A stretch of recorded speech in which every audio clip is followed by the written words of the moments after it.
ඔය නලේ කරගාවෙන් පොඩ්ඩක් අදට මිරිකුවාම හිරවිච්ච ටික එළියට එනවා. ඔච්චර වෙලා මොකද කරන්නේ? මේ නලයක් හිර වෙලා ඒක සුද්ධ කරනවා. හදිසියක් නෑ. එළියට එන්නකෝ.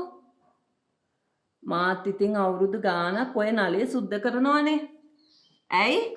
මග හිර වෙලාද? නෑ පොඩ්ඩක් විතරයි.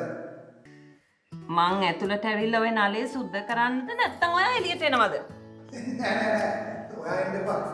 මං යනවා ඉක්මනට. ඉන්න.